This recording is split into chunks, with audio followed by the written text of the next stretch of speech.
dans Next Podcast. Aujourd'hui, on aborde une question que beaucoup se posent, je crois. Surtout ici au Maroc, quand arrive la fin du mois et que le budget est serré. La question c'est, comment ça se passe pour la zakat sur un salaire qui, franchement, suffit à peine pour vivre ou même qui est dépensé avant la fin du mois? Est-ce qu'on doit quand même la payer? C'est une vraie interrogation, non, entre les finances perso et les principes religieux? Oui, c'est une question très fréquente et très légitime. Alors voilà, on va essayer de décortiquer ça ensemble pour y voir plus clair. Peut-être prenez de quoi noter si vous avez ça près de vous sur votre bureau là, ça pourrait servir. Bon, on y va, on essaye de comprendre tout ça. Allons-y. Alors pour commencer, histoire que tout le monde soit sur la même page, on peut rappeler juste rapidement ce qu'est la zakat. C'est un des grands piliers de l'islam, n'est-ce pas ? Tout à fait. C'est essentiel de partir de là. La zakat, c'est pas juste donner de l'argent comme ça. C'est c'est un droit bien défini, une part obligatoire sur certains types de biens, de richesses, quand des conditions précises sont réunies. Et cet argent, il est destiné à des catégories de personnes bien spécifiques. C'est une obligation sur la richesse elle-même, en fait. Un pilier aussi fondamental que la prière, par exemple. D'accord, un droit sur certains biens, donc ça ne concerne pas tout ce qu'on possède. Par exemple, le smartphone qu'on a en main ou l'ordi là sur le bureau. Non, effectivement, c'est une distinction importante. La zakat, traditionnellement, elle est due sur des choses qui représentent une forme de richesse accumulée ou qui peut grandir. On parle classiquement de l'or, de l'argent métal. Bon, pas les bijoux qu'on porte tous les jours, plutôt ce qui est gardé de côté, les devises, l'argent liquide, ce qu'on a en banque, et aussi les marchandises pour le commerce, le stock d'un magasin par exemple, le bétail aussi sous certaines conditions, les produits agricoles, les récoltes et même les minéraux, les trésors trouvés. Ah oui, c'est assez précis. On voit l'idée de richesse mise de côté ou de production. Donc, les affaires qu'on utilise au quotidien, comme notre voiture pour aller au cours ou au travail, les meubles à la maison, l'appart où on habite, tout ça, c'est pas concerné. En règle générale, non. Les biens d'usage personnel, ce qui est nécessaire pour vivre au jour le jour, ça n'entre pas dans le calcul de la zakat. La zakat, elle vise vraiment les biens qui ont un potentiel ou qui sont une richesse mise de côté au-delà des besoins essentiels. Je vois. Donc, la voiture perso, non, mais si j'avais des voitures pour faire de la location, là oui. Exactement. Là, ça devient un bien commercial et les règles sont différentes. La nature de l'utilisation est clé. Ok, c'est plus clair. Première étape comprise, la zakat, c'est sur des types de biens spécifiques, souvent liés à l'épargne ou la production, pas sur nos affaires de tous les jours. C'est noté. C'est ça, c'est une base importante. Bon, maintenant, le cœur du sujet, ce qui préoccupe peut-être beaucoup d'étudiants ou de jeunes qui commencent à travailler, les revenus réguliers, le salaire qui tombe tous les mois ou une bourse, un petit job. Est-ce qu'il faut calculer la zakat dès qu'on reçoit l'argent sur le compte? C'est souvent la question qui revient, parfois avec un peu d'angoisse, j'imagine. Oui. Et c'est normal de se la poser.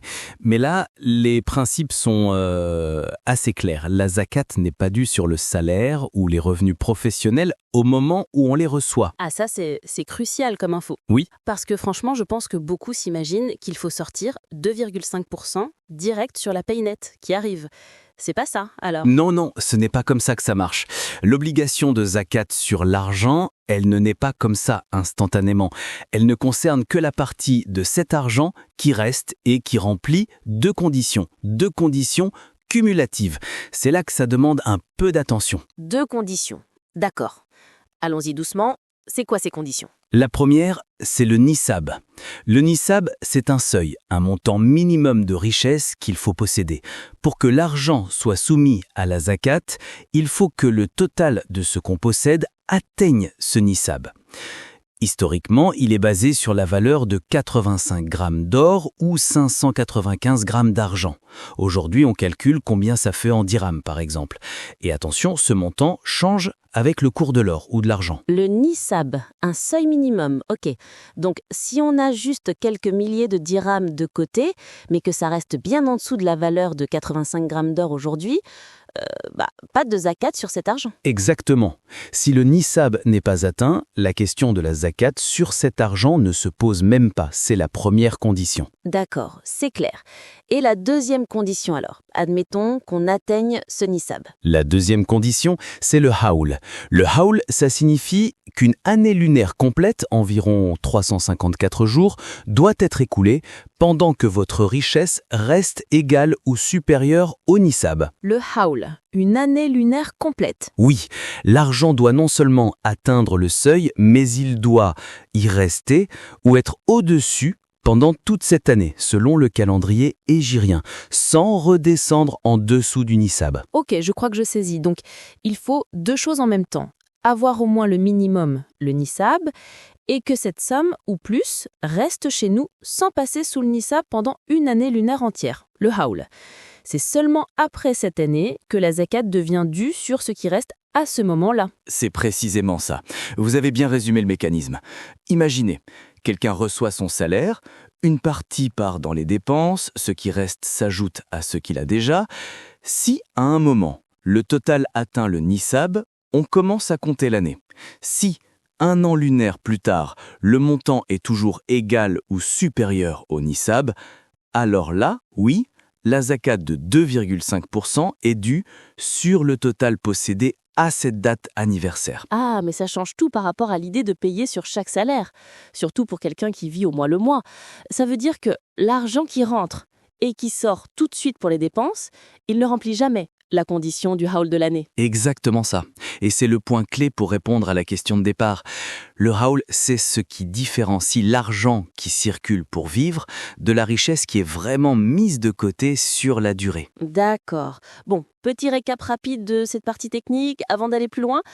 Zakat, pas sur tout, mais sur des biens précis.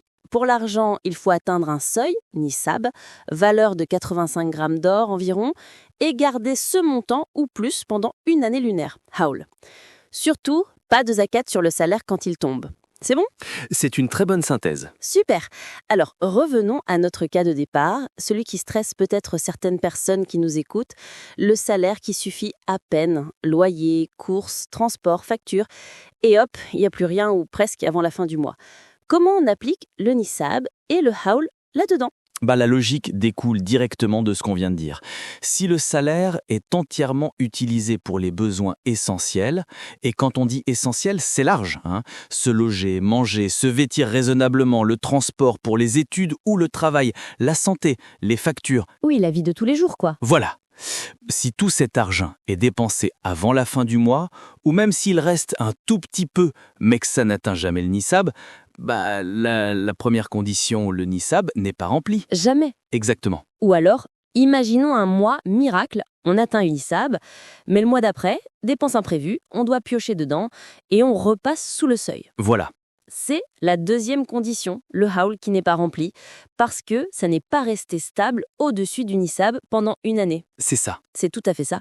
Pour que le haoul soit valide, il faut une continuité, que le montant reste au-dessus du nisab pendant toute l'année lunaire sans interruption.